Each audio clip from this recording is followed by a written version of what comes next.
Amid the Israeli-US war on Iran, Tehran has received a shot in the arm. The Houthi rebels have announced their entry into the war, firing ballistic missiles at cities across southern Israel. The entry of the Houthis adds a new front to the war, one that can deal a crippling blow to global energy flows. Here's a report.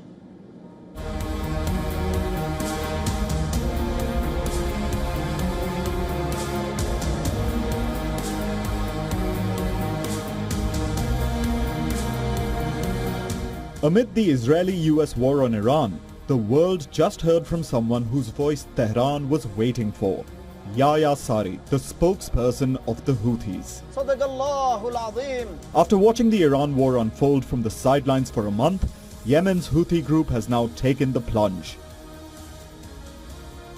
The Iran-backed group launched ballistic missiles at southern Israel, marking its entry into the war. Sirens blared in Beersheba and surrounding towns in southern Israel. The Israeli military said it identified and intercepted a missile launched from Yemen. Following the attack, the Houthis claimed they struck sensitive Israeli military targets. They also said that operations will continue until all objectives are achieved. The Yemeni armed forces, with the help of Allah Almighty and relying upon Allah, have carried out the first military operation using a barrage of ballistic missiles targeting sensitive Israeli military sites in southern occupied Palestine. Our operations, with Allah's help, will continue until the declared objectives are achieved. The entry of the Houthis has now sparked concern about disruption to Red Sea shipping. With the Strait of Hormuz already choked off, any disruption in the Red Sea could deal a crippling blow to the global shipping industry. Earlier, the Houthis had issued a warning, saying that they will join the West Asia war if the US and Israel continue to use the Red Sea to conduct military operations against Iran. At one end of the Red Sea is the Bab el-Mandeb Strait, a critical maritime choke point. It lies between the Arabian Peninsula and the Horn of Africa. The narrow passage is only about 30 kilometers wide. Around 10 to 12% of the world's seaborne petroleum flows through this strait. It is the world's fourth largest shipping route. About 4.2 million barrels per day transited the Bab el-Mandeb Strait in the first half of 2025. The passage carries not just crude oil and LNG, but also manufactured goods and food shipments. Any disruption here would send immediate ripples across energy markets, global shipping, and consumer prices worldwide. Yemen's government has already warned of serious consequences from the Houthi intervention. It says living conditions could worsen and supplies may get disrupted in the coming days. During the 12-day war in June last year, the Houthis had targeted several Israeli cities. Their entry into the ongoing war now adds a deadly new front. With Iran weaponizing the Strait of Hormuz, a stranglehold over the Red Sea and the Bab el-Mandeb Strait could paralyze global energy and shipping. Bureau Report, WION. World is One. Peter Kuznick is a professor of history and director of the Nuclear Studies Institute at American University. He is now joining us live from Washington, D.C. Professor, thank you very much for making time for us and welcome to the broadcast. 5 weeks and the Houthis have been silent. Why do you think they're reacting now? I think the Iranians are reserving some of their best assets to strike against Israel and U.S. interests in the region at a strategic moment. So the fact that the Houthis have entered is a real game changer, both in terms of opening a second front in the fighting, much more meaningful than Hezbollah or the attacks in Iraq at this point. And it's going to have a devastating effect on the oil trade.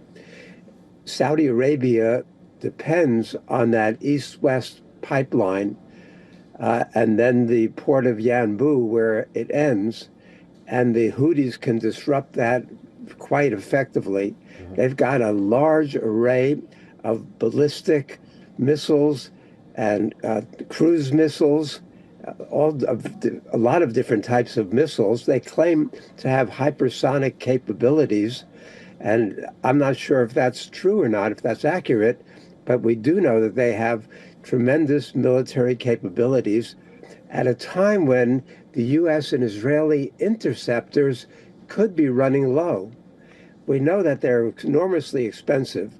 The drones that the Iranians use cost $25,000 to $35,000.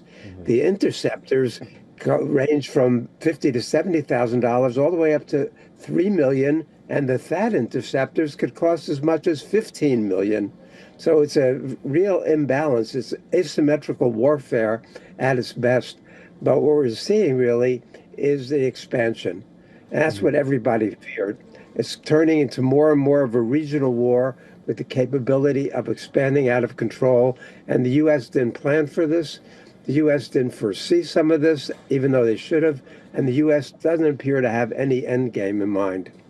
Professor, now that you've mentioned that, Israel is known to be a reactionary state. Now, if they do retaliate against the Yemenis or the Houthis, do you really think they're going to sustain this war, or they're going to sustain all fronts? They're fighting Iran, they're fighting Lebanon, and now they want to fight Yemen. It sounds crazy, but the Israelis are committed. I've been on some shows with top Israeli officials, and they sound to me rabidly irrational. They're equating the government in Iran with Hitler and the Nazis in terms of the threat they say it poses to the Jewish state. Well, that to me is so overblown as an analogy, but they say that's exactly the way Netanyahu looks at it. So we could be, if it's an existential crisis of that sort, we could be in this for the long haul. Even though the United States wanted a quick, easy in and out, the Israelis are doing everything they can to make sure the United States doesn't get out. And MBS, the Saudis, are urging the United States to continue the fighting as well. So we don't know where this is leading, because much of Trump's own base does not want to see that. And he ran in opposition to that kind of U.S. involvement in the region. So it's a mess. It gets more desperate and more dangerous by the day. Professor, let's go back to the issue concerning Red Sea, or the Red Sea. Now that the Houthis have joined the war, what is the seriousness if they actually disrupt the movement at the Red Sea or the Bab al-Mandeb Strait? They are almost certainly going to do that. We know they have the capability of doing that. They are willing to absorb whatever blows they get from the U.S. and Israel in retaliation for that. And it's going to drive the price of oil up even more than it is now. So we're going to see a reaction to this in terms of world oil prices shooting up on Monday, if not sooner. It's going to disrupt the stock markets. The world economy is going to suffer another major blow as a result of this. And the world economy is already reeling. People are talking about global recessions, global depressions even. And we see it even in the United States with gas prices up $1, food prices, energy prices overall, fertilizer. It's already having a devastating impact globally, and it's only going to get worse now. Professor, now that it's now 5 weeks into the war, do you foresee any movement whatsoever when it comes to, like, Israel backing down or the United States backing down? I see Trump contemplating an escape route because he didn't bargain on this, and it's devastating his base and the U.S. economy. I don't see the Israelis backing down. I see the Israelis doubling down. And we have to remember that there are two countries involved in this right now militarily that both have nuclear weapons and that are somewhat desperate because this is not going well for them. So I'm fearful that the kind of escalation we might see would be the worst kind. That's something we haven't seen in 80 years, more than 80 years. Professor Peter Kuznick, it's good to see you. Thank you very much for your time. And I'll come back to you. Sorry, Professor. I'll come back to you in a moment from now. We'll discuss further what is really happening in West Asia. Professor, just stay with me for a moment. I'll come back to you later.